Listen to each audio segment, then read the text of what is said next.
Good afternoon, students. Today we are going to another topic of SST class 9th.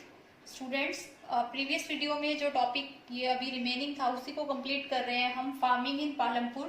Previous video, ये video से पहले आपको वो previous video जरूर देखनी है क्योंकि ये दोनों वीडियो में एक ही टॉपिक कंप्लीट हो रहा है हमारा. हमने प्रीवियस वीडियो में देखा था अभी कॉम्पोजिशन और उसके साथ साथ हमने देखा था कि फार्मिंग इन पालमपुर, वो टॉपिक हम कंटिन्यू कर रहे थे. इसी टॉपिक को कंप्लीट करने के लिए आपकी दोनों वीडियो आज ही ये अपलोड हुई हैं, तो दोनों वीडियो आपने बहुत ही कंसंट्रेट होकर देखनी है. तो फार्मिंग इन पालमपुर हम कर रहे हैं. इसमें हमने क्रॉपिंग पैटर्न अभी पीछे पढ़ा है. क्रॉपिंग पैटर्न में हमने मल्टीपल क्रॉपिंग को देखा है कि मल्टीपल क्रॉपिंग का मीनिंग देखा और उसके बाद देखा कि पालमपुर में किस तरह से मल्टीपल क्रॉपिंग के थ्रू प्रोडक्शन एक्टिविटी को इंक्रीज किया जा रहा है.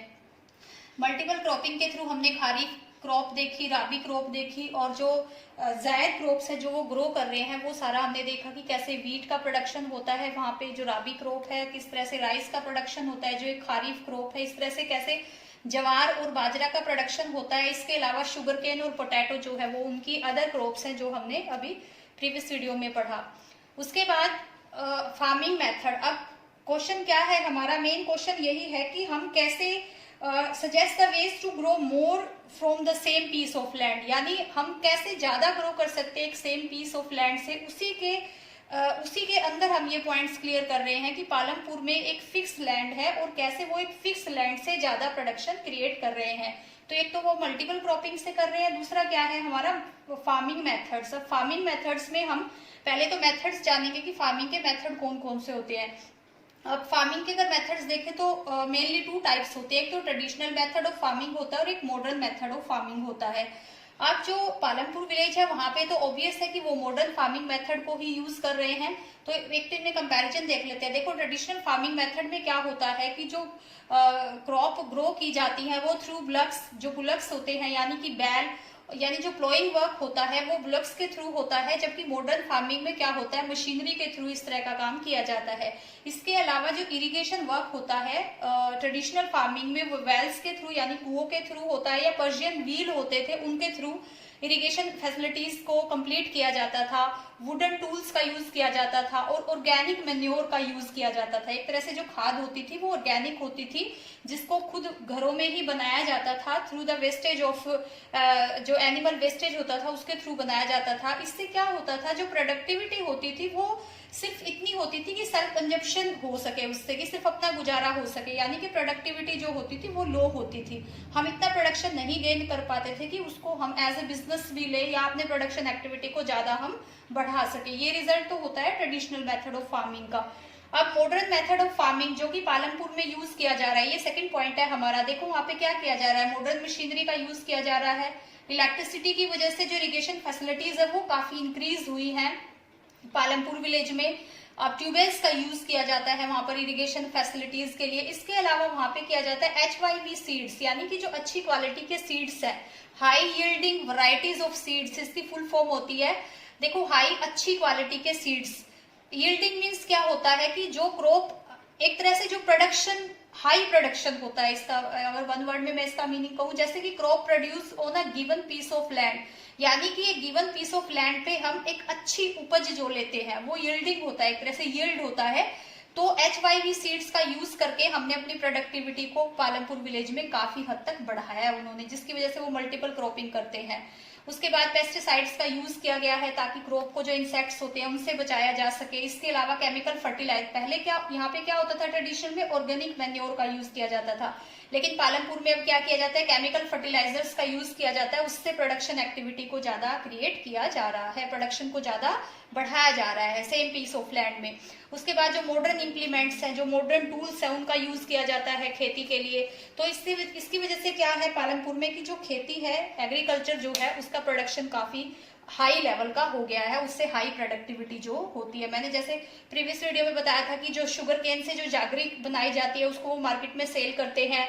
जो वीट प्रोडक्शन होता है वहां पर उसको सेल्फ कंजम्पशन का के लिए यूटिलाइज करने के बाद जो रिमेनिंग होता है वीट, उसको वो सेल करते हैं। तो इस तरह से हम देखते हैं कि पालमपुर विलेज में मल्टीपल क्रॉपिंग के साथ साथ न्यू फार्मिंग मेथड यानी कि जो मॉडर्न फार्मिंग मेथड है उनका यूज करके भी जो प्रोडक्शन एक्टिविटी है उसको बढ़ाया जा रहा है। तो ये भी पॉइंट्स आपको बहुत अच्छे से डीपली स्टडी करने हैं HYV सीड्स के बारे में। अब देखो HYV सीड्स का यूज यानी जो मॉडर्न टूल्स का यूज हमने कब किया था, 1960 के बाद हमारे देश में किया गया। 1960 में हमारे यहाँ पे ग्रीन रेवोल्यूशन हुआ था। एक तरह से ग्रीन रेवोल्यूशन क्या था कि जो खेती में एक रेवोल्यूशन हुआ था कि प्रोडक्टिविटी को बढ़ाने के लिए हमने मॉडर्न टूल्स का यूज किया गया, खेतों में HYV सीड्स का यूज किया गया, इरिगेशन फैसिलिटीज को गवर्नमेंट के थ्रू बढ़ाया गया था, केमिकल फर्टिलाइजर्स का प्रोडक्शन हुआ था उनका यूज किया गया था जो प्रोडक्शन को बढ़ाने के लिए।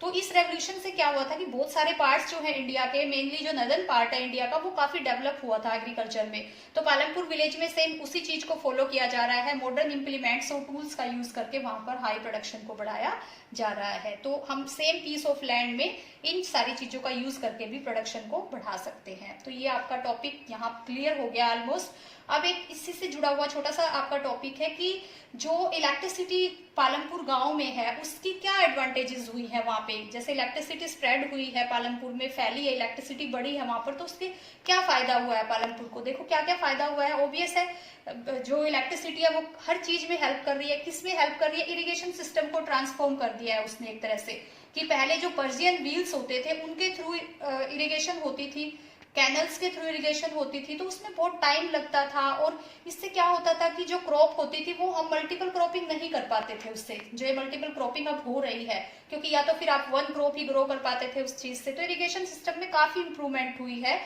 इलेक्ट्रिसिटी के आने से पालमपुर गांव में। उससे और क्या हुआ है, जो ट्रेडिशनल पर्जियन व्हील्स यानी जो पहले जो पर्जियन व्हील के थ्रू जो इरिगेशन होती थी उसने अब कन्वर्ट कर दिया इसको इलेक्ट्रिक रन ट्यूबवेल्स में, यानी इलेक्ट्रिसिटी से चलने वाले जो ट्यूबवेल्स हैं अब उनसे इरिगेशन फैसिलिटी को बढ़ाया जा रहा है पालमपुर गांव में। तो इलेक्ट्रिसिटी का काफी फायदा हो गया है।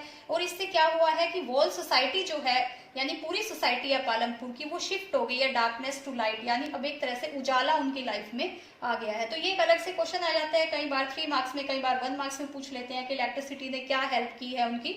तो ऑब्वियस है एग्रीकल्चर में भी हेल्प किया और उनकी पर्सनल लाइफ में भी जो है इलेक्ट्रिसिटी का काफी बड़ा कंट्रीब्यूशन हमें दिखाई देता है।